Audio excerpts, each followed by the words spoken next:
Hey loves, this is Bobby and I'm here with another vlog.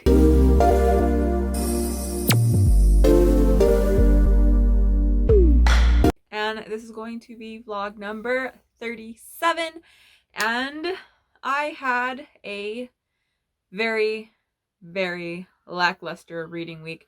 Got in quite a few books, but every single one of them were either 2 or 3 stars. I just had a rough one going this week. It was just, I don't know if I'm hitting a reading slump or these books just really just were with me. I don't know what it is, and it's killing me. So I'm trying to hopefully have a better end of the month. Quick update, there is no way I'm going to be finishing my TBR. I still have 9 books to go, and yeah, I don't know. I think I found the readathon that I'm going to be doing next month, so I need to get that TBR and everything filmed because I just found out about it. I had a reminder set, like, okay, this is like happening again because it is the tropical readathon. I had a blast doing it last year. So I was really excited to do it again this year, and I completely forgot, and now I'm behind. So I gotta get a TBR together. With that TBR though, I'm going to try and get in as many books left over from this month that I can. So that's what I'm hoping to do, but I don't know.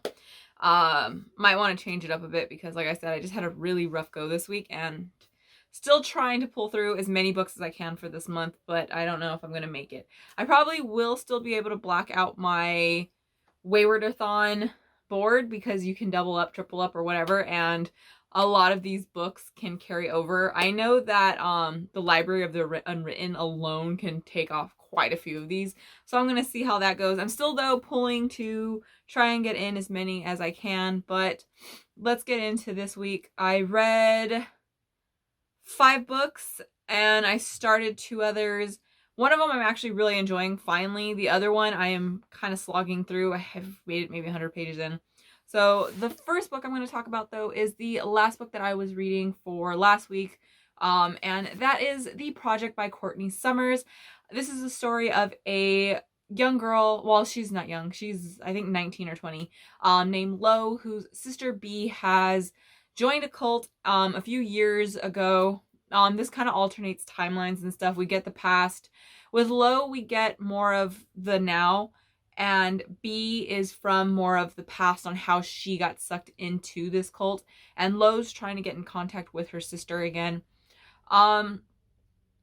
Last week I did say that, this is going to be a frustrating read for me because when it comes to any kind of like really religious groups or cults or anything like that, I tend to get really frustrated because it's just a topic that gets to me.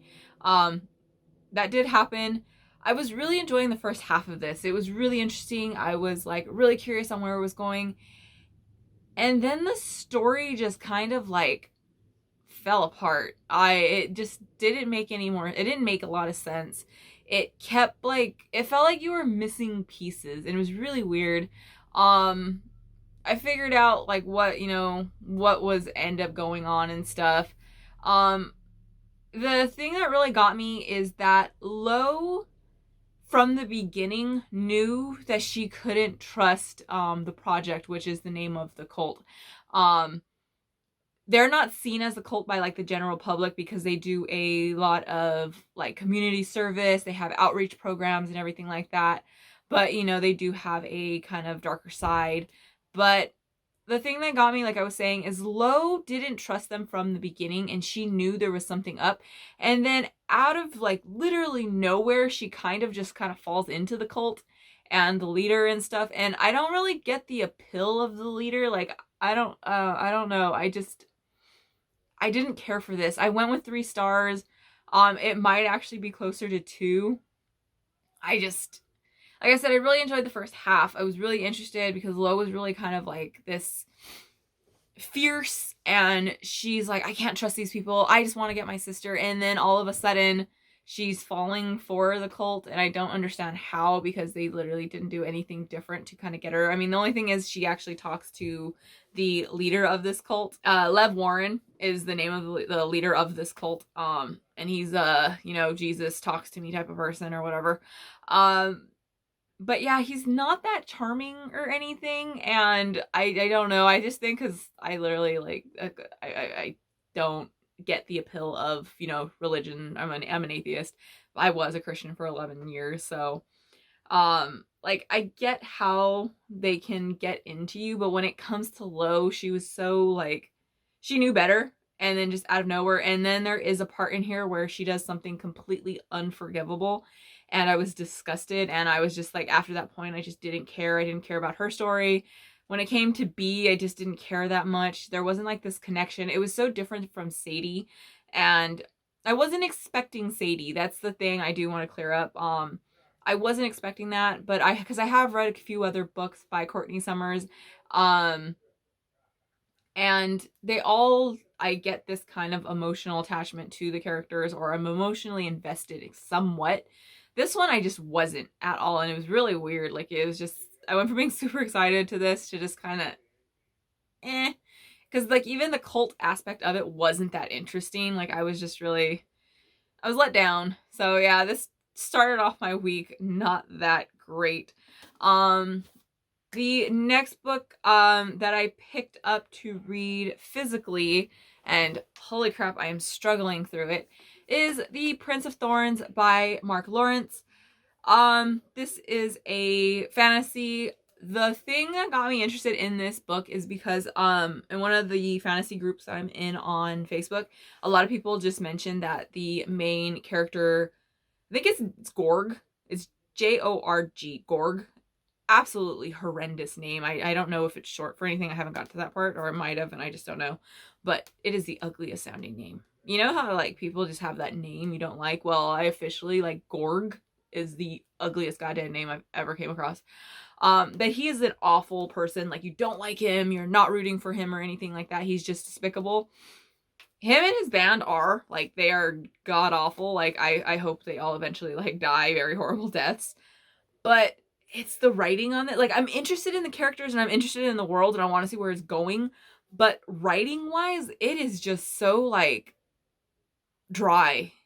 And I even switched over to the audiobook because it's available on Scribd to see if maybe I can get a little, I was going to follow along. I was following along with the book while I was listening to it just to see if maybe that would help.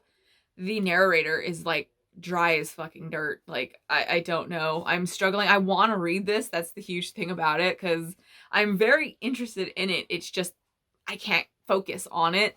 So this might be an actual, like, I don't want to say DNF because I do want to read it, but this is going to probably be one that I know I'm not going to finish this month, and I'm fine with it.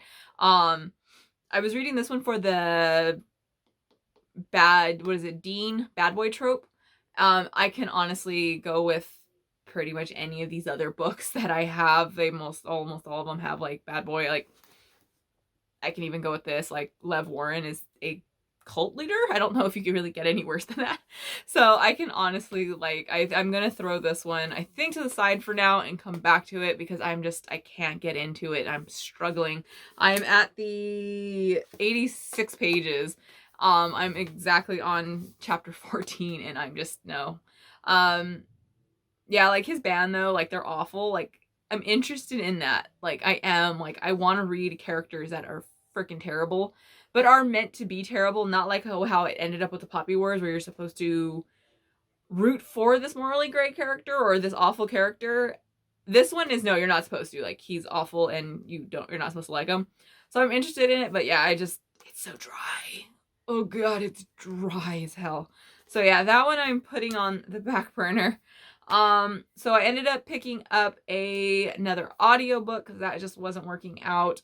And this is the one that I was reading for A Book You're Unsure About. And I mean, I'm interested in going into the sequel. I'm just kind of like, I went 3 stars on it, and that is Wicked Saints by Emily A. Duncan. This is a fantasy where we follow the story of a girl named Nadia, who she is one of the first in a really long time that are able to actually talk to these gods, and these gods give her like different powers. Like, there's, like the god of strength, the god of like spying and stuff like that. World wise and magic wise, this is super interesting. It was just everything else about it. Like, I don't know. I didn't connect with any of the characters. I really enjoyed the world. It was just character-wise, I was kind of like, I don't know, I don't care about you. I want to know what's going to happen, but I didn't connect with any of the characters, which is really weird for me because usually there's even that one character that I'll kind of like, I don't like anybody else, but I like you. It didn't happen with this one. It was just very, I don't know. But I am interested in reading the sequel. I do actually already have it. I think there's going to be a third one that is about to come out. I think it actually is like about to come out. I guess because I, looked up this on Goodreads to add it to my, currently reading, that it's now showing me. But yeah, I think there's a third one coming out. But I am interested to see where it's going because I did like the ending and I found it interesting. But there was nothing really surprising about this. This felt like a mashup of like 4 different books. It had like pieces of the Poppy War, a little bit of Darker Shade of Magic, and then there was just a lot of like mishmash of YA fantasies all into like one book. I did like the fact that I believe it's like supposed to be Russian because that's what the accent sounded like for the narrator, because like I said, I was doing this one audiobook wise. I loved the world though. It was great. There is a prince who is trying to hunt down Nadia so he can get her powers so that he can live, because when he uses his it's like blood magic, he is slowly getting weaker. Like he has like one of his eyes is already he's almost completely blind in one of his eyes. And then Nadia ends up, when she's fleeing because they've come to her temple where she was training, which, I got a little bit of a, Shadow of the Fox from that. Like I said, this was like a mishmash. I probably would have enjoyed this a little more, but this is literally like 5 books that I've just recently read, just mashed up into one book. And she meets this kind of other group where we get the love interest. I really did like the romance that was going on. I liked their kind of back and forth, enemies to lover type of thing and everything like that. The twist, like I said, I saw the twist coming, so I wasn't really that surprised about it. But it was fun. It was 3 stars. It's a good 3 stars. I feel like everyone has like it's 3 stars. It was average, but I liked it. And then there's it was 3 stars. I hated this. This was on the 3 stars. I like it. So like I said, though, I am interested in reading the next book in the series. When I get to it, I don't know, but I am interested. I do have it. So probably sooner rather than later, so I can kind of see if maybe I want to get the 3rd one or not. But yeah, the narrator though was wonderful. I really enjoyed the accents and everything because, like I said, I'm pretty sure it was Russian. But yeah, I recommend you check it out if you just want like a trope-filled YA fantasy that, everybody likes to read every once in a while. So there we go. The next one that I went with was I did an audiobook for it, and I did the audiobook because I was still slugging my way through this, very slowly making my way through, Prince of Thorns. And that was the book that you have, it's To Give a Second Chance, so a book that you've previously DNF'd, and that was Final Girls by Riley Sager. Let's just say that if I would have left this as a DNF, I would have been perfectly happy because I didn't like anything about this book. There's nothing. I have nothing. I don't have anything negative. Like, I didn't hate it, but there's literally nothing positive for me to say either. It was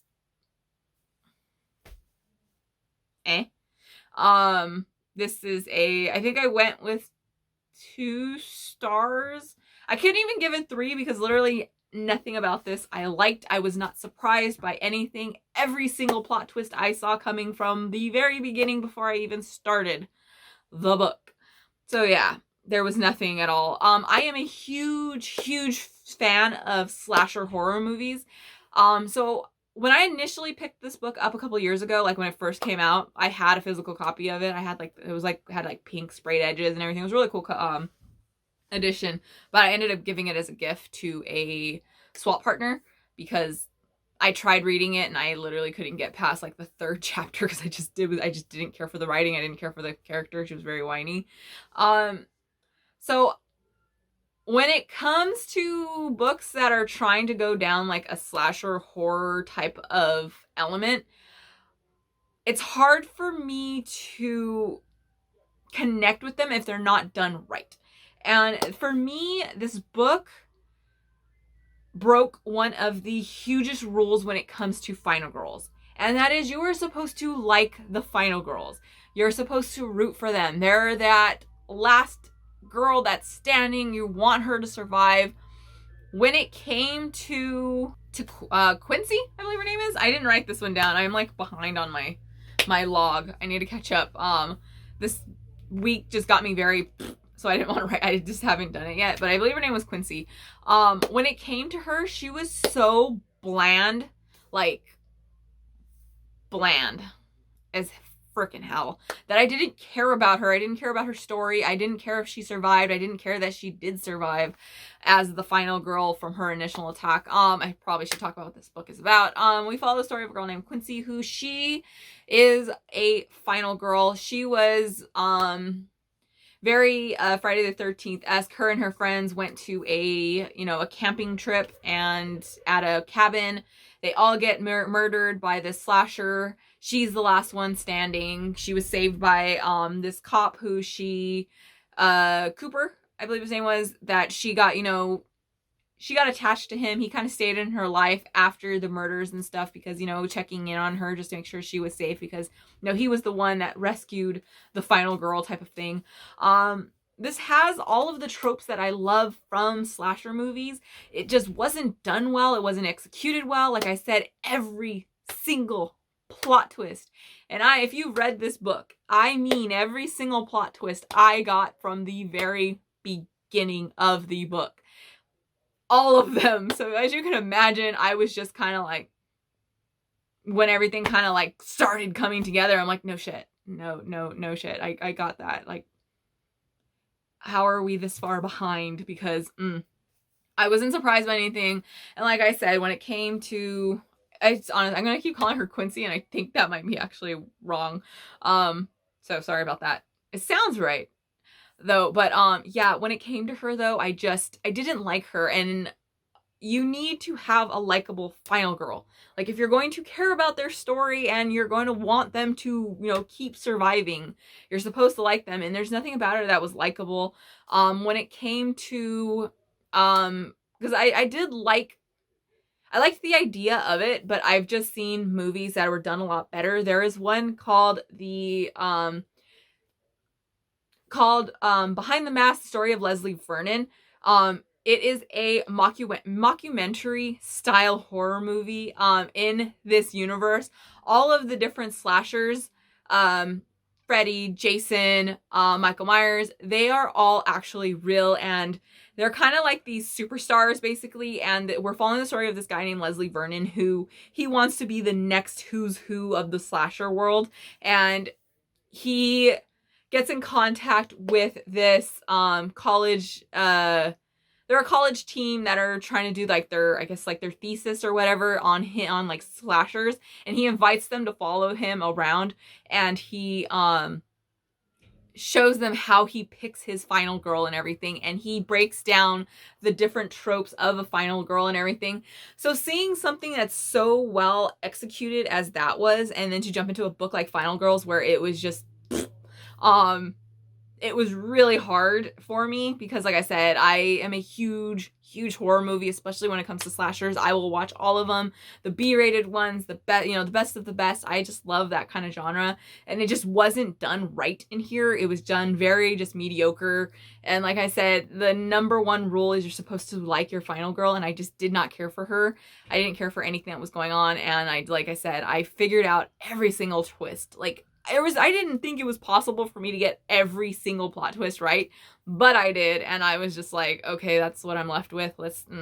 So yeah, I was very disappointed. I honestly would have been really happy if I would have left this as a DNF, but this did knock off the prompt for a book, give a book a second chance on here, and it also knocks off a prompt for the Pop Sugar challenge, which I think next month I'm going to do a 3-month update since, it's March. I think I'll do a update every 3 months for all of like my year-long readathons that I'm doing, or the year-long challenges, because there's a couple of them that I'm doing. So yeah, Final Girls though was just, I think I went with 2 stars because I couldn't even give it 3 because there was just nothing about it stood out to me. The next book that I went with, I didn't know what to expect from it, and I was still kind of like a little disappointed in it. I thought it was going to hit a lot harder, but it just didn't. And that is How to Make Friends with the Dark by Kathleen Gazgow. This, we follow the story of a young girl who all of a sudden her mother ends up dying from a brain aneurysm, and she's kind of left all alone, and she ends up in the system, and we just see, how fucked up the system actually is. That yes, there are some amazing foster parents out there that actually give a shit about kids, and then we have the ones that these kids are just a paycheck and they don't give a fuck about what happens to them. And there were parts of it that really hit, especially watching Tiger. I can't remember her first name, but she goes by Tiger. That's like her nickname her mom gave her, and that's a nickname she like sticks with. Tiger struggling with the loss of her mom. That really did hit me because my mom is like my best friend, and I honestly don't know what the fuck I would do without her. So those parts got to me, and we kind of just slowly see her life falling apart. But a lot of the emotion for me, I don't know what it was. It just wasn't there there for me. I expected to connect with this a little more. I really did though, like the way, Kathleen Gazgow, had the different parts of the foster system. There's also a huge part in here where, Tiger's best friend, Cake, her parents, like her family's kind of well off, and her mom tells like the social services, we know her, I knew her parents, our daughters are best friends, they grew up together, we will take her in. And it's like, no, we need to put her in the system, and it goes to shit from there. Like, she has people that are willing to take her, and it's just one of those things that happens in the system where it's just really fucked up, where there are people willing that know you, they're able to take care of you, and they just won't give them to you because you have to go through all these different steps. And a lot of times these kids end up abused, or there's other things happen. None of that really happens to Tiger, but she meets these different kids through through her foster homes and stuff, that, they tell her like the horrible things that can happen in either why they're in the system, because it's not always the parent dies. Sometimes, the parents just can't take care of them. Sometimes the parents are abusive. I really enjoyed the way that she broke that down, because it's a really great way to open up and realize, especially for people that are all, pro-lifers, where, just put the kid up for adoption. This really breaks down why, for some people, that they don't see that as an option, because the system is very, very broken and needs to be fixed. We have all these stories that come out about these kids who were taken from family, or weren't given to other family members that could take care of them, and they end up in foster care and bad things happen to them. So it was a really good book. It was just, I don't know, I didn't connect with it all that much. It's just, nothing really stood out. It's just a very day-to-day, day in the life type of contemporary, and as you know, that's not like my favorite type. This next book, this is a super hyped book. I was very excited for it. I was super excited when I got it as a gift. I've been dying to read it. I was excited about it. I hear nothing but amazing things about it, and I just was not a fan at all. And that is The 10,000 Doors of January by Alex E. Harrow. I didn't care for any of this. I went with 2 stars. I didn't like anything about this book. I didn't like the main character, January. This book promises you something, and you don't ever get it, and it frustrated me, and it just really, really disappointed me. We are following the story of a girl named January, where her and her father, they are found by this man who, Mr. Locke, who he hires her father to go out and find these rare objects for him. Sounds fun. He ends up kind of being her almost adopted father because her actual father is away so often. And then we have a different point of view where we have a young girl and this young boy from two different worlds. One of them, she lives like in the south, and she discovers this door and she's able to cross over to these other places. This boy is from one of these other worlds and he's able to cross over, and they eventually meet. And then this does eventually follow into January's story as well, because January also, she finds this book one day, and through it she's able to open these doors that lead her to these other places as well. That's what I thought I was going to be getting, was this, fantasy where this girl's going to be jumping all over these different worlds and exploring, and just this fantastic kind of world. And it never happened. I could not stand January at all. She annoyed me. Like, I almost DNF'd this book at like the 70% mark because I was so just irritated with her and I didn't care about the story. This was another one where I didn't care about any of the characters. I didn't like anyone. I didn't care about it. January continuously just frustrated me. This was another character like Rin from the Poppy Wars, who just keeps making really, really stupid choices over and over and over again. Also, when it comes to the man that is taking care of her, Mr. Locke, this takes place in the early, I think it's like the early 1900s. Yeah, it's like 1903, I think, is like near like the beginning of the story for January. And I also thought this was going to be like, she finds these different worlds in the books. I thought it was going to be something like the Starless Sea, which I absolutely adored. I gave that one 4 stars, I believe. This one was 2 stars. Like I said, when it came to Mr. Locke, though, it becomes very apparent very early on that the man is just a racist. And January is a person of color.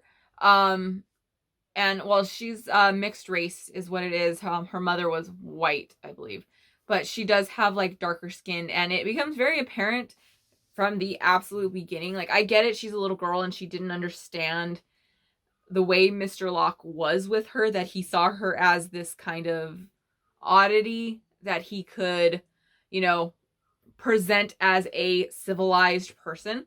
But when it does become apparent and January is older, she still keeps trusting this guy. Like, it's just severe Stockholm syndrome for no fucking reason, because he wasn't a nice person, like, through any of this. I didn't care for it, though. I didn't like the world. I was bored through the entire thing. Super fantastical. This has everything that I should have liked, but it just, none of it delivered for me. I didn't care for the characters. I didn't care for the kind of romance there. I didn't even like the other timeline, which usually I find at least one I liked. I thought this was going to be a book about books, and I think it was supposed to be, but it just never happened, and it just kind of kept getting boring, and I don't even know how to talk about this book, because nothing about it stuck with me. Like, nothing about it. The only reason I remember the main character's name is January is because, it's on the front of the book and it says January. And Mr. Locke, he just reminded me, it reminds me of the Joe Hill comic series, The Lock and Key. That's why his name stuck with me. But yeah, I expected so much more from this, and none of it delivered. So another, like I said, I had a very, very lackluster week. It was 2 stars. I didn't care. I would check out more from this author, because she had that very flowery writing that I do really enjoy. It just didn't deliver in here because I didn't care. I don't know what else to say about it, but I didn't care. So I was still attempting to read this physically. Yeah, so I read all those audiobook wise. I was still slugging through this, and I've only made it to like less than 90 pages. And I have switched over to another book now. I've given up on Prince of Thorns for now. I will come back to it some other time once I can figure out how I'm going to read this, because like I said, it's just dry as hell. And I ended up picking up Salem's Lot by Stephen King, which this is the second Stephen King book I'm reading this month. I usually try not to double up on authors, but apparently I did, and I didn't even realize it until like after. I've always wanted to read this. I don't know why I hadn't. I absolutely love vampires and I love Stephen King. Never picked this up. I am enjoying this. I am about almost 50% of the way into this, and I'm really, really enjoying it. We're starting to finally get into the vampires like coming. Like, it was more setup. That's one thing about Stephen King. His setups can take a really long time and can be a little boring. But I was interested enough to get to the vampires. I want to see how this... I've never seen... I think it was a movie or a mini series. I want to say it was a movie. I've never seen it either. So I actually don't know anything about what's supposed to be going on in this. There's this town. It's called Jerusalem's Lot, but everybody calls it Salem's Lot. And he is a writer, has come to write his next story here.